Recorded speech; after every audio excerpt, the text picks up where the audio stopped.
విచారణ సిద్ధమని చెప్తే గతంలో బీఆర్ఎస్ పార్టీ సిబిఐ రాకుండా చేసింది. కాంగ్రెస్ పార్టీ గతంలో సిబిఐ విచారణ సహకరిస్తామన్నారు. కాంగ్రెస్ పార్టీ ప్రభుత్వం ఏర్పడ్డది. రాష్ట్ర ప్రభుత్వం సహకారాన్ని కేంద్రం విచారణ జరిపించే అవకాశం లేదు. సిబిఐ విచారణకు మేము సిద్ధంగా అని చెప్తే రాష్ట్ర ప్రభుత్వం సిబిఐ విచారణకు సిద్ధంగా లేదు. కేంద్ర ప్రభుత్వం వెంటనే 23 నాటికి 24 కేంద్ర ప్రభుత్వం కమిటీ పంపింది, విచారణ చేసింది. కాళేశ్వరంలో అక్రమాలు జరిగినాయి, నాణ్యత లేకుండా పనులు చేస్తామని చెప్పి రిపోర్ట్ ఇచ్చింది. దానికి రాష్ట్ర ప్రభుత్వం సహకరించాలి.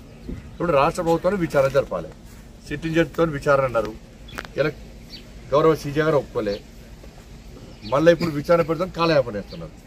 మీరు విచారణ వెంటనే క్లోజ్ చేస్తే కేసులు వస్తాయి. వాళ్ళు 6 గ్యారెంటీల గురించి అడుగుతారు కదా, మరి విచారణ టైం పాస్ చేస్తాం. అంటే భూదాన్ విషయంలో కానీ ఏ విషయంలో కానీ ఎవరు ఏ పార్టీ వాళ్ళు తప్పు చేసినా, ఇంకోటి బీజేపీ వాళ్ళు తప్పు చేసినా, కాంగ్రెస్ వాళ్ళు తప్పు చేసినా, బీఆర్ఎస్ వాళ్ళు తప్పు చేసినా, కమ్యూనిస్ట్ ఏ పార్టీ వాళ్ళు ఏ వ్యక్తులు తప్పు చేసినా కూడా ఎవరికి అన్యాయం చేసి సలాభం కోసం అవినీతికి అక్రమాలు పాల్పడి తప్పకుండా చర్యలు తీసుకోవాల్సిన అవసరం ప్రభుత్వం మీద ఉంది. ఇస్తానని చెప్పన్నారు. దాంతోపాటు ఇల్లు జాగా లేనటువంటి పేదలందరికీ 5 లక్షల రూపాయలు సాయం చేస్తున్నారు.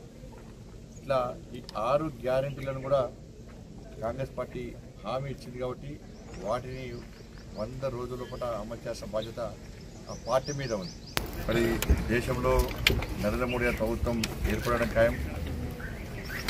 350కి పైగా దాదాపు 370 స్థానాల వరకు భారతీయ జనతా పార్టీ బ్రహ్మాండమైన మెజార్టీతో గెలవబోతుంది.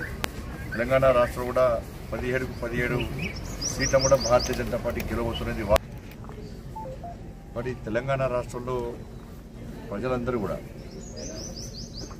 6 గ్యారెంటీలను చూసి కాంగ్రెస్ పార్టీ ఇచ్చిన హామీని చూసి కాంగ్రెస్ పార్టీకి ఓటేసినాం. 100 రోజుల పాట 6 గ్యారెంటీలను అమలు చేస్తామని చెప్పి కాంగ్రెస్ పార్టీ